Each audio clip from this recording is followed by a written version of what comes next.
¿Por qué y para qué escribir? A propósito de su más reciente publicación, Ciudad Presidio.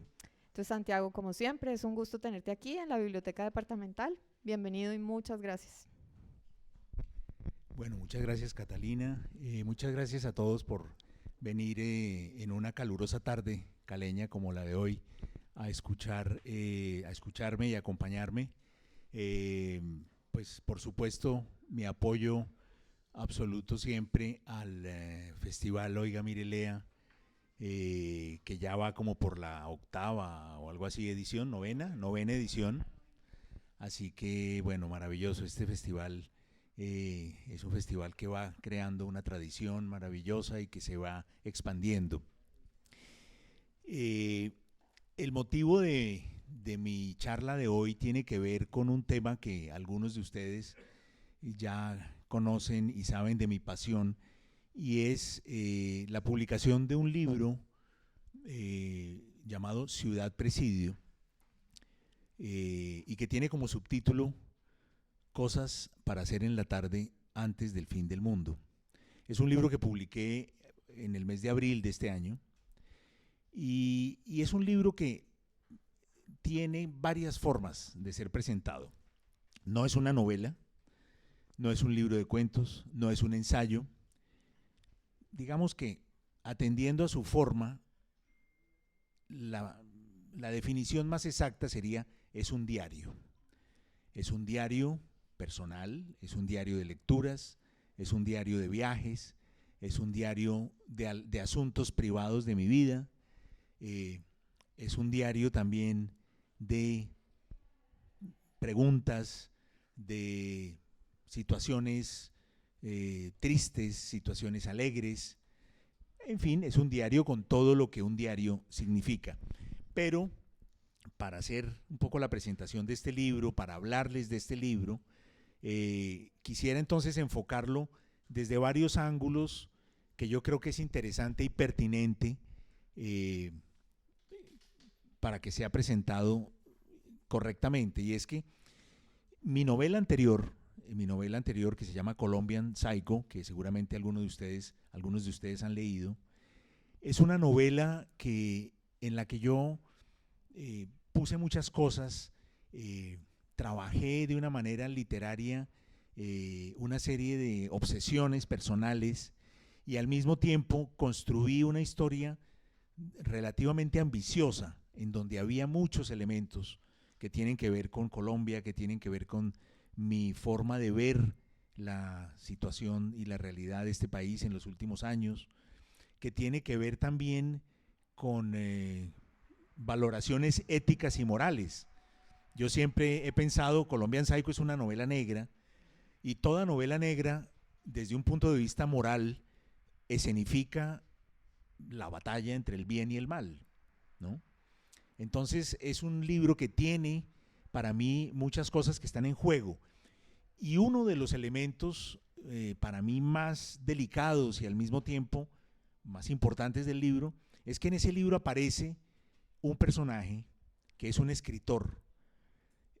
Ese escritor tiene que ver con el argumento de la historia, tiene relación con los personajes que están en la historia, y ese escritor pues es un escritor colombiano, y el escritor colombiano personaje de la novela se llama Santiago Gamboa. Por supuesto, cuando yo empecé a escribir ese personaje es una novela grande, es una novela larga, el personaje aparece más o menos hacia la página 200 algo. Yo tenía la idea de incluir a un escritor en mi historia, porque quería abrir una ventana literaria dentro de la historia, una historia tan dura. Pero entonces, lo primero que pensé fue utilizar un poco un elemento que se hacía, o algo que se hacía mucho, que estaba inclusive muy de moda en los años 70, y es incluir un escritor inventado.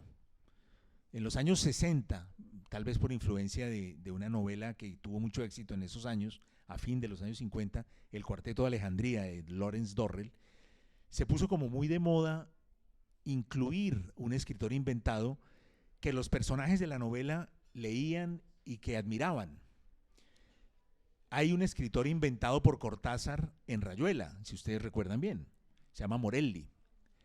El escritor inventado por Lawrence Dorrell se llama Ludwig Pursvarden, y hay citas de Pursvarden, y todos los personajes de la novela de Dorrell admiran a Pursvarden, todos los personajes de Rayuela admiran a Morelli, inclusive en una novela también latinoamericana muy, muy exitosa y maravillosa para mi gusto de esos años, Tres tristes tigres, de Guillermo Cabrera Infante, también incluye un escritor inventado por Cabrera Infante que tiene una especie de apodo, Bustrofedón, que es un nombre que proviene de los libros de Howard Phillips Lovecraft, el autor de terror norteamericano. Igual, con el mismo formato, los personajes de la novela lo admiran y lo citan permanentemente, pero ese escritor nunca aparece como tal. Entonces, lo primero que pensé fue, pues voy a usar ese mismo formato, pero después pensé que era una novela muy realista, y que en una novela tan realista, pedirle al lector que me creyera la existencia de un escritor que perfectamente el lector sabía que era ficción, pues era tal vez algo demasiado complicado de pedirle a un lector de una novela como Colombian Psycho. Entonces dije, bueno, voy a usar un escritor que ya exista, y pensé, lo primero que pensé fue pues que tenía que ser alguien que fuera pues muy amigo mío, porque pues para no tener que estarlo llamando y mandándole las páginas y pidiendo su autorización. Y pensé en mi amigo y escritor que ustedes seguramente conocen, que es Mario Mendoza, que es como el cómplice mío desde hace 45 años en todo lo que tiene que ver con literatura. Pero de todas maneras, como al personaje yo no lo tenía muy claro, dije, pues igual voy a tener que estarlo llamando a pedirle autorización para esto, para aquello. Y de pronto se me iluminó un bombillo y dije, bueno, ¿y qué tal si pongo un escritor que se llame Santiago Gamboa? Y entonces, en literatura ocurre una cosa muy curiosa cuando uno escribe, y es que cuando uno escribe algo es muy difícil volver atrás. Cuando uno se le ocurre incluso, antes incluso de escribirlo, cuando uno se le ocurre una idea, es muy difícil apagar y anular esa idea. Y entonces esa idea empezó a crecer dentro de mí. Pero yo tenía un pudor muy grande, porque dije, pero ¿cómo voy a poner? La gente va a creer que soy yo. Pues claro que van a creer que soy yo si se llama Santiago Gamboa y es colombiano y tiene mi edad. Y dije, bueno, entonces escribí la primera página de ese personaje con un pudor muy grande. Y dije, bueno, una segunda página, bueno. Y lentamente empecé a sentir que ese personaje se alejaba de mí y se convertía en un personaje de la novela. Entonces lo que al principio fue como un pudor muy grande, acabó siendo algo que me entusiasmó mucho. Entonces el personaje se fue y ya se metió dentro de los otros personajes y se mimetizó con los demás personajes de la novela. Bueno, a ese personaje le pasan una serie de cosas, a ese personaje de Santiago Gamboa le pasan una serie de cosas en la novela, y hay un momento, como es una novela negra, hay un momento en que la policía llega a su estudio y empiezan a mirar las cosas que él estaba haciendo, y entre las cosas que él estaba haciendo encuentran un libro que se llama, que él tenía, bajo el título, él lo tenía, que él tenía era Cosas para hacer en la tarde antes del fin del mundo. Entonces, cuando tuve la idea de publicar este diario, pensé en un juego literario con mi novela Colombian Psycho y decir, bueno, este es el libro que el personaje de Santiago Gamboa de la otra novela estaba escribiendo cuando le pasa lo que le pasa en la novela, que no les voy a contar para que la lean los que no la han leído, y los que ya la leyeron no les vayan a contar. Entonces dije, claro, de esa manera este libro, que es un diario mío, personal, de lecturas, de viajes, de ideas, de preguntas, de alguna manera tiene un pie en la ficción de la otra novela. Y entonces ocupa un espacio que había quedado como abierto en la novela anterior. Y a mí me gusta que los libros vayan ocupando como un lugar en una especie de mapa, en donde cada libro tiene tiene un motivo dentro de un mapa que yo considero, yo para mí mismo, considero un poco pues el mapa de mi literatura, de los libros que he escrito, de mi obra, aunque es un poco arrogante y pedante decir mi obra, pero bueno, como más, bueno, el conjunto de mis libros, vamos a decir, para que no suene. Mi obra puede decir, por cierto, y me gustaría hacer un homenaje al maestro Fernando Botero. Bueno, sin palabras, desaparecido esta mañana, gigante de la pintura, maravilloso, que nos abandona y nos deja su obra como todos los artistas. Entonces, claro, este libro, Ciudad Presidio, siendo un diario, ocuparía un lugar y entonces para mí ya tenía más sentido que ese libro formara parte del conjunto de mis libros, ¿verdad? Entonces, de esa manera, una de mis grandes pasiones, algunos de ustedes tal vez me han escuchado en otros contextos, saben que una de mis grandes pasiones es la lectura de diarios. Yo he pensado siempre que los diarios, sobre todo los de los artistas, y ya no digamos los de los escritores, pues iluminan una parte de eso que es tan misterioso para mí y por lo tanto tan bello, que es la relación entre la realidad y la ficción, la verdad de una vida y la creación. Y además el diario nos permite entrar en la intimidad absoluta, en el tiempo real en el que las cosas están sucediendo. Los diarios, cuando uno lee hoy los diarios de Thomas Mann, cuando uno lee hoy los diarios de André Gide, los diarios de Kafka, los diarios de Alejandra Pizarnik, se produce un fenómeno que a mí me parece muy bello. Es parecido al que se forma también cuando uno lee libros de correspondencia. Y es que uno como lector conoce el futuro, que no conoce en cambio el autor. Les pongo un ejemplo. En los diarios de Thomas Mann, el joven Thomas Mann de 19 años está escribiendo una novela que se llama Los Buddenbrook. Ese joven tiene una cantidad de dudas y uno lee cómo lo tortura las dudas y el hecho de saber que está escribiendo un libro que no es para nada similar a lo que él ha leído en la contemporaneidad, que es un libro que él considera arriesgado porque no tiene los elementos comunes de la literatura que él encuentra en su momento, y eso lo hace sentir tremendamente inseguro, no sabe cuál va a ser el futuro de ese libro, y ese joven escribe en esos diarios todas sus inquietudes. Cuando uno lee eso, uno sabe perfectamente que Thomas Mann va a ser uno de los 10 más grandes escritores del siglo XX y que Los Buddenbrook va a ser una de sus obras maestras, la primera de por lo menos una docena de obras maestras, y que él va a llegar a ocupar un espacio tan importante en la cultura europea como para llegar a ser denominado casi como la conciencia de Europa en los momentos, entre otras cosas, más duros de las guerras mundiales. Pero ese joven no lo sabe. El joven que está escribiendo esa página que uno está leyendo todavía no lo sabe. Entonces es bellísimo encontrar esa relación entre el porvenir imaginado y deseado y el porvenir conocido que en cambio uno sí conoce, ¿no? Y esa distancia temporal me parece a mí que le da generalmente a los diarios un tinte, una temperatura, un paisaje y un color hermosísimo. Cuando uno lee muchos diarios, le pasa como cuando uno lee muchas novelas o cuando uno lee mucha poesía. Y es que, pues termina, si es escritor, pues termina escribiendo lo que a uno le gusta leer, ¿verdad? Y esto sirve para cualquier género.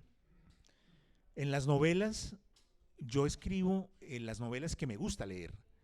Supongo que todos los demás escritores hacen lo mismo. Por eso en las novelas de todo escritor hay porcentajes grandes o pequeños de los autores que él admira, de las cosas de la vida que le gustan, porque obviamente uno no escribe literatura solamente con lo que lee, uno escribe literatura con la totalidad de lo que es la vida de uno.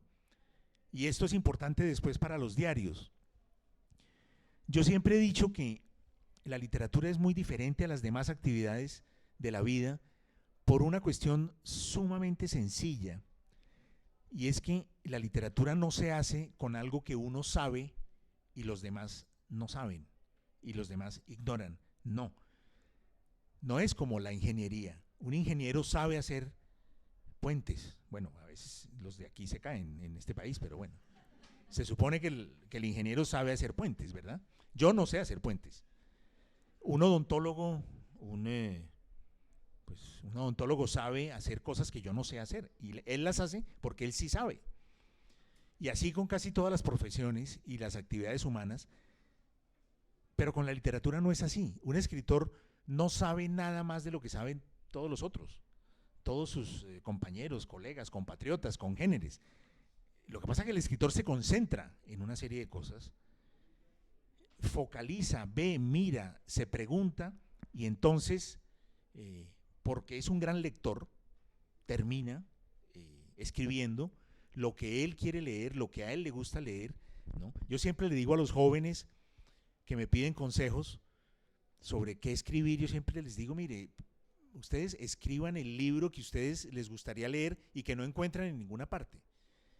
Cuando uno empieza a sentir la necesidad de leer un libro que no existe, es porque uno tiene que escribir ese libro, ¿verdad? Y por lo tanto, ese libro será más exigente, más ambicioso, en el término positivo de ambicioso, más rítmico, más total, más estético, en la medida en la que uno sea mejor lector, ¿verdad? La lectura requiere también un talento. Entonces, mi talento de lector tiene que empezar lentamente a hacer crecer y alimentar mi talento de escritor, lo que no es, por supuesto, el caso en los primeros intentos, en los segundos, en los terceros. Yo recuerdo cuando yo empezaba a escribir, yo tenía pues 18, 19 años, pero yo ya estudiaba literatura. Entonces yo ya estaba leyendo, imagínense, a Juan Rulfo, y estaba leyendo ya había leído la Odisea. Aquí en Colombia no sé por qué le hacen a uno leer la Odisea como a los 14 años, con lo cual lo expulsan, a la gran mayoría los expulsan para siempre de la literatura. Pero claro, cuando yo empecé a escribir, yo ya había leído a Rulfo, ya había leído a Vargas Llosa, ya había por supuesto leído a García Márquez, y entonces pues mi talento de lector no tenía absolutamente nada que ver con mi talento de escritor, que era inexistente. Entonces yo recuerdo que una vez llegué a una conclusión pues muy, muy realista.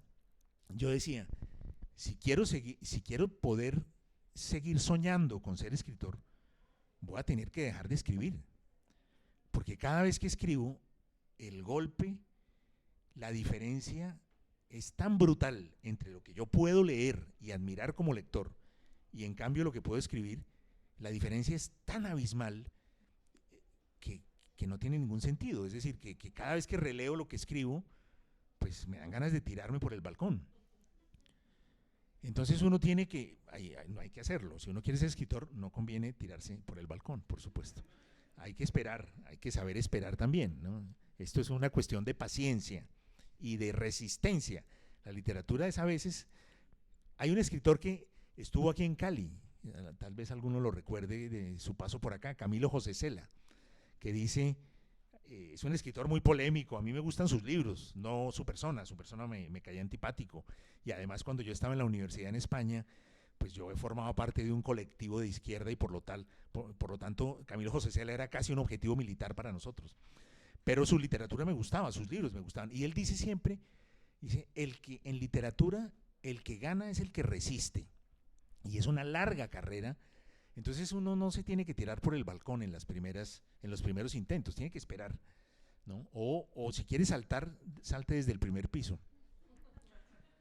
Entonces, claro, la escritura tiene esa maravilla, y es que se hace con lo que todos tenemos, con el lenguaje que todos usamos, con las experiencias que están más o menos al alcance de todos, y con los libros leídos que están en todas las bibliotecas, ¿no?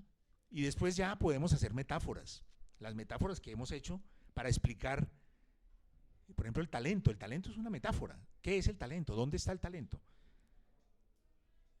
los médicos forenses han encontrado alguna vez algo dentro de un cuerpo que podamos denominar talento? No, nunca. Tampoco han encontrado el alma ni el espíritu, y sin embargo los usamos y sabemos perfectamente de qué hablamos cuando los mencionamos. Bueno, pues uno siempre se pregunta, ¿y será que yo tengo talento? ¿Será que no lo tengo? Pues la única forma de descubrirlo es saliendo a buscar, es decir, escribiendo y escribiendo y escribiendo y escribiendo. Entonces, cuando uno escribe lo que le gusta leer, y es novelista o es poeta, va en una dirección. En mi caso, los diarios, yo empecé a leer diarios por influencia de un grandísimo escritor peruano, Julio Ramón Ribeiro, que para mi gusto es autor de uno de los diarios más extraordinarios que existen. En lengua española no hay una cultura muy grande ni una tradición muy larga de diarios, de diaristas. Y Julio Ramón Ribeiro, cuyos diarios se titulan La tentación del fracaso, además un título absolutamente magistral, La tentación del fracaso. Yo empecé a leer los diarios de Julio Ramón Ribeiro, tuve la suerte infinita de conocer a Ribeiro en París en los años 90, principios de los 90, y empecé a leer diarios dirigido un poco por el gusto de él. Entonces él me habló de los diarios de Ernest Junger, que eran diarios de una especie de un gran escritor, pero sobre todo sus diarios más importantes tienen que ver con el momento en que él era un oficial alemán en París, que manejaba algo así como el comité de censura de las noticias que podían salir. Y entonces, ahí lee uno los diarios de un escritor alemán, que son muy distintos a los de cualquier otro escritor de cualquier otro país. Porque los diarios de los escritores alemanes a veces son francamente insoportables, pero son maravillosos. Pero es decir, un diarista alemán hace 11 de febrero una página, la siguiente es 12 de febrero, la siguiente es 13 de febrero, y uno dice, caramba, 14 de febrero, 15, y uno mira y es así todo, y dice, claro, que estos alemanes son demasiado ordenados. Los diarios, no sé, de Gombrowicz no son así, es 1 de febrero, 3 de marzo, 5 de junio, es decir, pasan más tiempo, pasan más cosas, hay como más tiempo, y uno dice, pero todos los días tiene algo que contar, alguna reflexión. Bueno, pues sí, increíblemente sí, porque los diarios tienen diferentes esferas de interés. En los diarios están los actos. Comí, subí, bajé, encontré, hablé. Thomas Mann, por ejemplo, cuando ver los diarios de Thomas Mann es fascinante porque uno va viendo cómo ese joven lleno de preguntas y lleno de inquietudes y de temor se va convirtiendo en un gigantesco escritor, hasta que ya al final él es tan consciente de su maravilla y de su importancia que incluso considera que es fundamental que la humanidad sepa que a él no le gusta la mermelada de naranja, le gusta es la de fresa, y todas las mañanas nos lo cuenta. Dice, hoy desayuné mermelada de fresa, la de naranja la puse a un lado. Fundamental saber eso. Entonces, esos son los actos, ¿no? Salí, llegó el correo, abrí tal libro. Entre los actos de Thomas Mann, además, uno descubre la verdad de un personaje. Tenía una especie de odio competitivo brutal con Hermann Hesse. Los dos fueron premio Nobel, los dos eran alemanes, los dos todo igual. Y lo más curioso es que en los diarios aparece, por ejemplo, cuando él lee la primera novela de Hermann Hesse que se llama Demián, y que Hermann Hesse publicó bajo seudónimo. Entonces Thomas Mann no sabía quién era, empieza a inquietarse un poco porque dice, upa, aquí viene alguien que tiene una capacidad brutal, y él está en ese momento escribiendo La montaña mágica, nada menos. Y de pronto, y uno lo va viendo en los diarios, y dice que leyó Demián, de ese personaje extraño, y pone un nombre que es el nombre ficticio con el que Hermann Hesse publica esa novela, y de pronto dice, caramba, en ese libro está condensado gran parte de lo que yo quiero decir en mi novela. ¿Y cómo hizo este tipo? ¿Y quién será? Y ya empieza como a desarrollarse en su, no sé, en su mente, en su cerebro, como una especie de antena, como diciendo, peligro, peligro, peligro, aquí está llegando alguien grande, ¿no? Y después efectivamente uno ve en el resto de sus diarios esa especie de competición brutal, vigilancia permanente. Claro que a Thomas Mann le dieron el Nobel primero. En realidad fue casi peor, porque cuando se lo dieron a Hermann Hesse, casi se muere de la rabia, porque dice, pero no puede ser posible que haya otro premio Nobel en Alemania, en alemán, además de mí, ¿no? Y eso le molestó mucho, habría sido mejor tal vez al revés. Bueno, esos son los actos. Después están las ideas y las opiniones, que es otra esfera, en donde también, bueno, las opiniones también están todas estas cosas de las que les hablo en los diarios de Thomas Mann, por ejemplo. Las verdades ocultas o las confesiones, es tal vez una tercera esfera, las grandes confesiones, las debilidades, los secretos, ¿no? Es famosa la historia de Tolstoy con sus diarios. Ustedes saben que él tenía 3 diarios. Uno en donde contaba ciertas cosas porque sabía que su esposa, Sonia, lo miraba. Entonces él escribe ciertas cosas como para que ella lo encuentre y lo lea. Como hacen como una explosión controlada, ¿no? Tenía un segundo en donde contaba un poquito más. Era un poco más secreto. En el caso en que ella de pronto sospechara que había otro diario y lo buscara tanto que lo encontrara y lo pudiera todavía encontrar. Entonces ese era su segundo. Y luego estaba el tercero, que lo tenía cosido a las botas, en donde ya estaba absolutamente todo lo que no se podía contar, lo que nadie podía saber de él, y que básicamente, pues, ¿cuáles son los secretos? Es decir, ¿cuántos secretos puede tener una persona? ¿Y referidos a qué? Pues por lo general los secretos generalmente tienen que ver con la sexualidad, ¿no? En el caso de Thomas Mann, él dejó embargados por 50 o 75 años, no sé, una parte de sus diarios, y pues obviamente, ¿qué es lo que hay ahí? Pues que él era homosexual y que en esa época ser homosexual era un drama, y entonces él cuenta sus aventuras y por eso no quería además que se supiera y que se leyeran, y él calculó que la humanidad más o menos iba a estar preparada para lo que él va a contar. Todavía no los han abierto esos diarios, y en el fondo tuvo razón. Hoy pues sería ridículo, absurdo que alguien escondiera ese tipo de contenidos. Y en el caso de Tolstoy, pues era todas las relaciones que él tenía, porque él era pues un gran noble que reinaba sobre una cantidad, como dicen las novelas rusas, de almas, ¿no?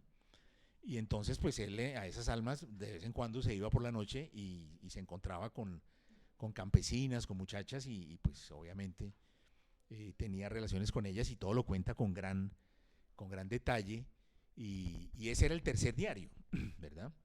Entonces, los secretos, las confesiones, dentro de las ideas, pues también están las ideas estéticas, las propuestas, pero también hay otro sector de los diarios que es muy interesante, que es el del diario como una especie de borrador. El diario que se convierte en la página en la que el escritor hace pruebas. Entonces él está escribiendo una novela por allá y de repente quiere hacer una prueba de algún tipo, y en su diario escribe una escena, hace un borrador de escena y dice, en tal. Kafka, por ejemplo, usa mucho digamos, el diario lo usa de esa manera.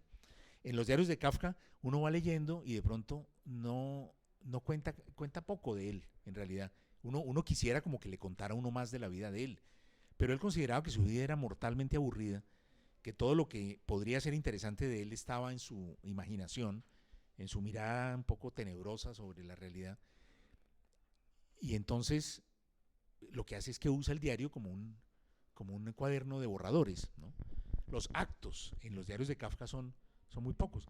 Es muy famosa una entrada en 1914 que dice: esta mañana Alemania le declaró la guerra a Rusia, punto.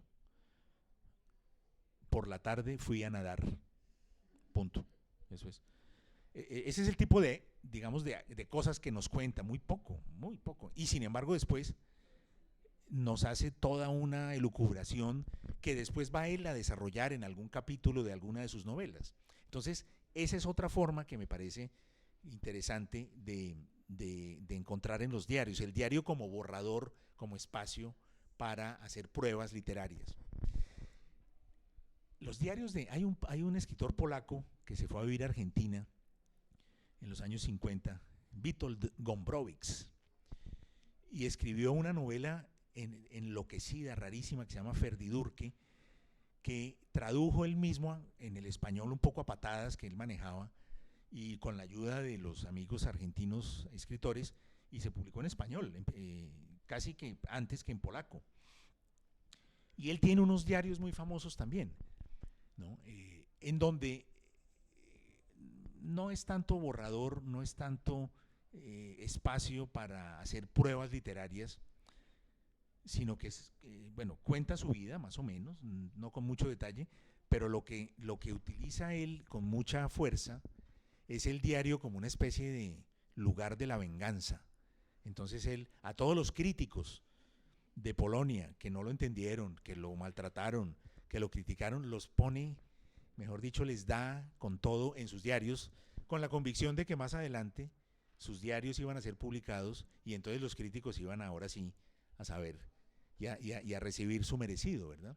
Entonces pone con nombre y con mucha saña, pone fulano de tal, injusto, que me dijo esto y esto y esto. Claro, porque es que piensen ustedes que, pues que para muchos escritores es terrible y a veces es visto y percibido como un ataque casi físico, pues el que a un crítico no le guste su obra, y no solo no le guste, sino que además se lo diga a todo el mundo, ¿no? Porque al fin y al cabo, pues el crítico es un lector que tiene el derecho a publicar su opinión. Entonces, claro, el escritor o el artista, víctima de la crítica dura y negativa, siempre dice, puedo aceptar que no te guste mi libro, pero ¿para qué se lo tienes que contar a todo el mundo? ¿Cierto? Entonces, bueno, ese tipo de situación es muy común en esos diarios. Entonces, un poco, digamos, el diario que yo hice, el diario que yo he casi, desde la época de Ribeiro he empezado a escribir diarios, un poco como con todas estas diferentes, tal vez menos la de la crítica, porque en realidad la crítica casi no existe o hay muy poca, y debo decir con cierta gratitud que la crítica ha sido generalmente positiva conmigo, o digamos, varía entre o entusiasta o que me perdonan, me perdonan el haber hecho tal o cual libro, lo que de todas maneras está bien, ¿no? Entonces, pues yo no tengo ese problema, pero sí he visto o he tratado de hacer en los diarios algo parecido a lo que me gusta leer en los otros diarios, ¿no? Entonces, por eso el diario que yo he hecho desde hace muchos años, he hecho diarios por épocas, pero como es un diario que responde más a un impulso literario de lo que me gusta leer y no tanto a una pulsión íntima y personal, pues por ese motivo, por ejemplo, me he decidido a publicarlos. Porque también, desde el punto de vista personal, hay una cuestión psicológica, bueno, es interesante que se las cuente tal vez. Hay un psicólogo francés del siglo XIX, o principios del XX más bien, que se llama René Lessen, y él, entre sus estudios sobre la condición humana, él divide a los seres humanos en diferentes tipos. Bueno, ahora mismo no recuerdo todos, pero es algo así como cerebral, romántico, nervioso, afectuoso, y hace como una lista de 6 o 7 tipos de caracteres humanos, y luego cada uno de estos a su vez activo o pasivo. Entonces, desde el punto de vista de la psicología, René Lessen dice que el diario personal es el producto natural del nervioso pasivo. Claro, porque al fin y al cabo no solo escriben diarios los escritores, los diarios los escribe todo el mundo. Hay diarios de militares, hay diarios de la gente en la adolescencia, jóvenes y muchachas escriben diarios. Es decir, el diario acompaña muchas veces la vida de gente que no necesariamente es tampoco lectora, pero que necesitan tener delante como un espejo o tener una especie de confesionario. El diario cumple muchísimas, misiones con respecto a la vida de quien lo escribe. Puede ser también un espacio donde se ejerce una cierta espiritualidad, ¿no? También puede ser un diario de aventuras. Recuerden que uno de los orígenes, probablemente, de la pulsión por escribir diarios tiene que ver con las bitácoras de navegación de los barcos, en donde cada día el capitán del barco escribe la posición en la que se encuentran, la temperatura, más o menos el punto geográfico, por supuesto con respecto a las estrellas, etcétera, pero además es una especie de diario de la vida a bordo, ¿no? Hoy se consumieron tantos litros de agua, se comieron tales cosas, hay un enfermo, uno de los cocineros está con diarrea y el otro tiene no sé cómo, y un marinero fue castigado por haber hecho esto y el otro se emborrachó, etcétera. La vida de a bordo, para dar cuenta a la oficialidad de puerto, ¿no? Y esos diarios tienen un valor. Entonces, de alguna manera también hay algo de eso, pero solamente de las cosas que pasan, de las cosas que suceden. Es famoso los diarios, hablando de las cosas que suceden, yo siempre recuerdo los diarios de Luis XV que están en la biblioteca del Louvre, en donde dice, invento una fecha, ¿no? 22 de junio, rien, nada. 23, rien. 24, rien. Y así, ¿no? Entonces, bueno, eso también es una forma de protestar contra el mundo, contra la vida, ¿no? Decir, nada, nada, nada, no me pasa nada. El problema es cuando uno es el rey de Francia, ¿no? Pero por lo demás está muy bien.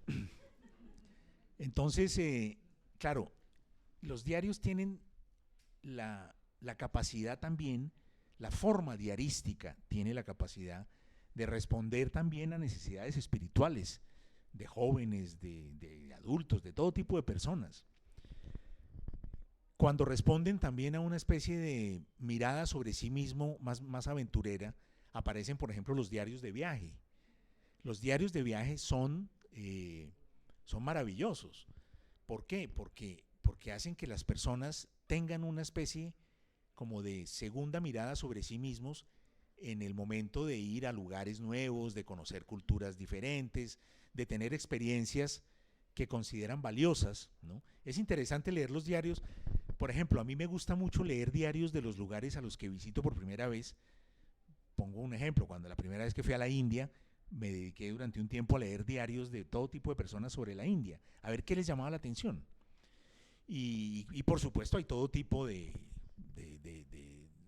decir, uno se da cuenta de que cada persona hace un viaje diferente también de acuerdo a quién es, qué es lo que lleva por dentro, y en esa medida los viajes se transforman también en una especie de encuentro.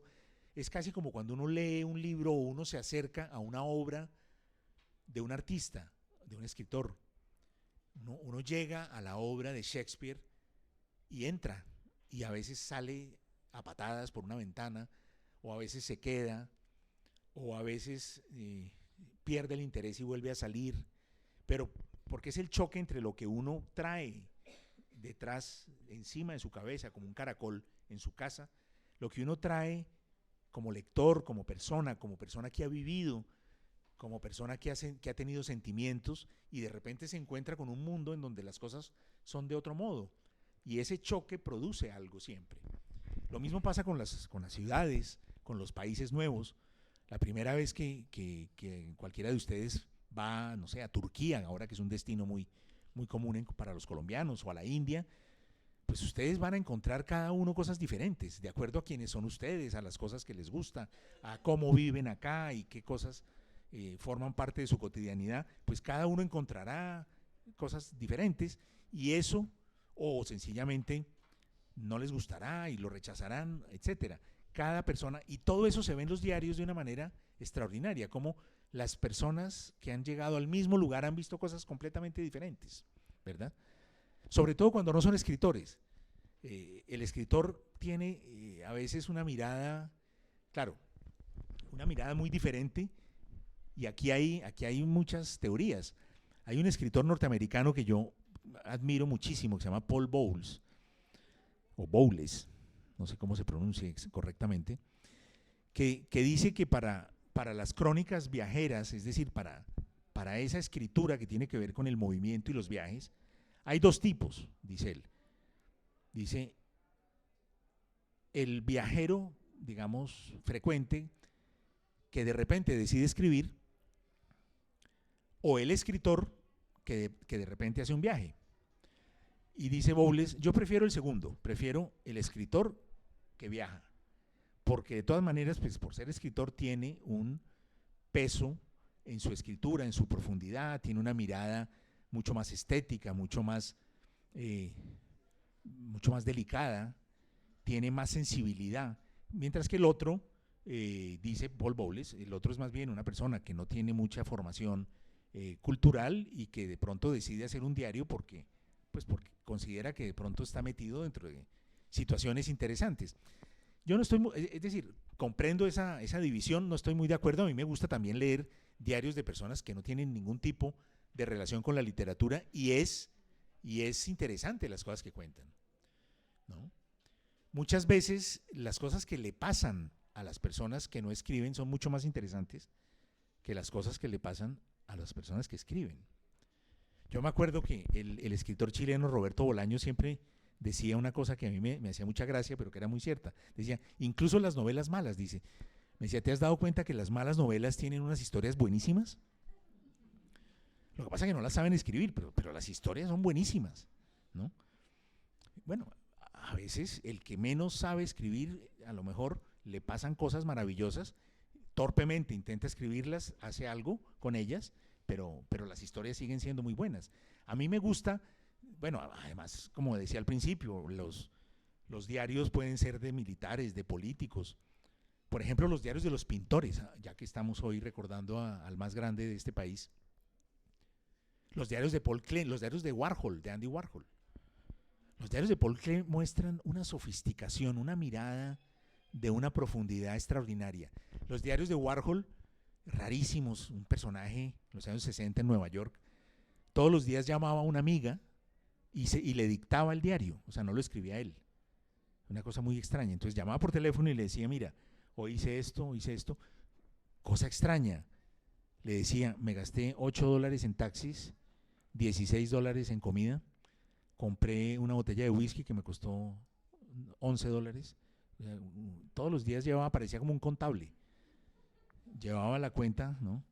Y luego contaba las cosas más estrafalarias. Estuve en una fiesta en el estudio de tal pintor y estaba fulanita de tal y estaba el otro y no sé cómo, y nos emborrachamos y nos metimos no sé cuántas drogas y cosas. Es decir, es un diario muy descarnado, pero curiosamente no lo escribía él con sus propias manos, digamos, ¿no? Bueno, ahí están es decir, ahí está esa forma extraña del diario que de alguna manera tiene la necesidad, me hace pensar a mí, responde también a la necesidad del ser humano de ver que el paso del tiempo tiene que dejar algo. Es como si uno dijera, bueno, pasó un día, pasa otro día, tengo la memoria, tengo el entusiasmo, tengo mis emociones, pero tiene que quedar algo.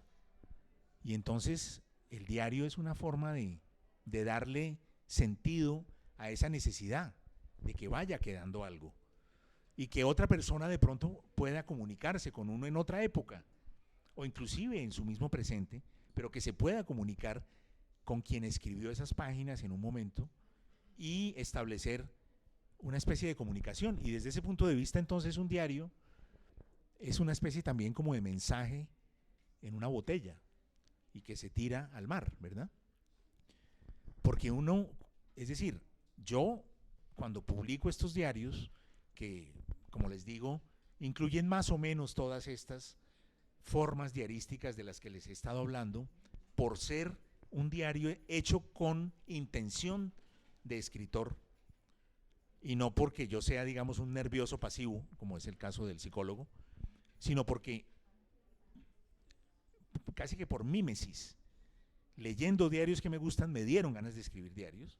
Por lo tanto, son diarios que me parece que es correcto publicarlos para compartir con algunos de mis lectores tradicionales de novelas otros aspectos de la mirada que yo puedo tener sobre el mundo literario, sobre el mundo en el que vivimos, sobre el mundo en general, sobre lo cercano y lo lejano, sobre la vida, el porvenir, el pasado, las relaciones humanas, todo todo eso me parece que puede ser un espacio también estético. Las ideas, todo lo que está en un libro literario se vuelve de alguna manera una idea estética. Incluso frases banales, incluso cuestiones como la que les cité de Kafka, ¿no? Por la tarde fui a nadar 5 minutos, muy bien. Bueno, entonces ahora, ya que solo quedan 5 minutos, ahora sí voy a decirles lo que vine a decirles. Entonces, es decir, en el diario que yo escribí, yo intento darle cabida a todo esto que he encontrado en los otros diarios, ¿no? Hay un ejemplo de diario que no quiero no decírselos, que es la cosa más extraña que existe en el mundo de la literatura intimista. Recuerden que la literatura intimista se conforma por los diarios, los libros de correspondencia, las memorias y las autobiografías, que son distintos. Una memoria puede ser las memorias de una época de mi vida o de ciertos, por qué hice esto, por qué hice aquello, mientras que una autobiografía es la que cuenta la vida con una cierta cronología y completa. El caso más extraño del diarismo es el de dos escritores franceses hermanos, los hermanos Goncourt, que con 8 años de diferencia el uno del otro, decidieron escribir un diario a 4 manos. Y entonces, pues es una cosa muy extraña porque es como si el autor de ese escrito se multiplicara por 2, y es una mirada en donde no hay posibilidad de saber quién es el uno, quién es el otro, cuando supuestamente el diario es el lugar más íntimo, es el lugar de la confesión más extrema. Y sin embargo, estos eran 2 hermanos que por lo demás escribieron cada uno muchísimas cosas solos que no tuvieron ninguna repercusión, y la historia de la literatura, primero francesa y luego universal, no recuerda para nada. Lo único que recuerda son los diarios.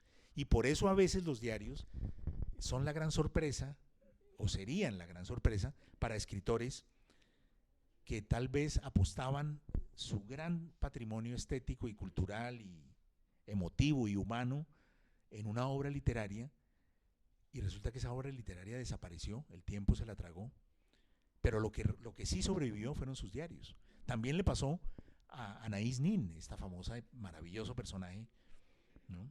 Nacida en Cuba, medio norteamericana, medio francesa. Y entonces los diarios de Anaïs Nin son su gran obra. Ella tiene un poco de novelas también, que hoy están muy desaparecidas y muy olvidadas. Y sin embargo, el diario es lo que las ha, ¿no? Y hay otros casos, hay muchos casos de diaristas que si hoy volvieran a la vida por una semana se quedarían sorprendidos. A lo mejor alguno diría, ay, si yo hubiera sabido que mi diario es o iba a ser lo que iba a quedar, a lo mejor lo habría hecho de otro modo. Y si lo hubiera hecho de otro modo, probablemente no hubiera pasado. En fin, toda esta mirada me parece importante porque me gusta. A mí me gustan los diarios, me gusta tratar de transmitir el entusiasmo por los diarios. En el mundo hispano, el diario es menos frecuente que en otros mundos. En el mundo anglo o en el mundo francés es más común el diario. Y es una cosa que tiene que ver, no sé, tal vez con la religiosidad. Es extraño. La cultura española tiene pocos diarios, pero los españoles en cambio son muy expresivos y le cuentan a uno su vida. A la segunda cerveza uno ya sabe cuánto gana, dónde trabaja, cuántos divorcios tiene y por qué, cuántos hijos y dónde viven. A la segunda cerveza. Uy, eso quiere decir que se pasaron los 5 minutos ya, ¿no? En mi cuenta voy en el minuto 3 y termino. El inglés, en cambio, no le cuenta a uno nada. A la octava cerveza no le ha contado nada. Pero en sus diarios le cuenta las cosas más inconfesables. Ahí sí las cuenta. En cambio, el español no escribe diarios, no cuenta, pero con la segunda cerveza ya tú sabes todo de él. Entonces es una cosa muy extraña. Hay algunos psicólogos que han dicho que eso tiene que ver con el protestantismo y como ellos arreglan allá directamente, sin pasar por nada. En cambio, los otros tienen la confesión, ¿no? Entonces que ahí tiene algo que ver con eso. En todo caso, todo esto para decirles, en el fondo, lo que les he querido decir desde el principio, y es que los diarios que yo he publicado son un ejercicio, son sobre todo un ejercicio literario, porque en el fondo, para mí, lo que me lleva a escribir diarios no es ni siquiera mi propia vida, ni mucho menos una fascinación ante mí mismo, sino sencillamente la fascinación por otros diarios. Cuando a mí se me va decayendo como el impulso de escribir diarios, agarro un diario y empiezo a leer otra vez. Y he dejado para el final algo que generalmente no hago, que es decirles qué diarios no me gustan. Lo voy a hacer, porque son diarios, admiro toda la obra del autor que voy a decir y que voy a mencionar. Toda su obra la admiro, la leo de rodillas en un atril, pero sus diarios me parecen de una falsedad y de un regocijo consigo mismo y de una felicidad cotidiana y de una especie de apasionado amor hacia sí, que son los diarios de Saramago. O sea, léanlos para que vean a ver si tengo razón o no y si ustedes qué opinan y dentro de un año lo discutimos. Pero sobre todo lean las obras de Saramago, que eso sí es un gigante de la literatura. Bueno, ahí les dejo estas preocupaciones. Bueno, mi diario se llama Ciudad Presidio porque obviamente tiene que ver, en parte, una parte del diario tiene que ver con la pandemia. Así que bueno, creo que les he podido dar una vuelta para que se hagan una idea de lo que hay en esos diarios. Muchas gracias. Y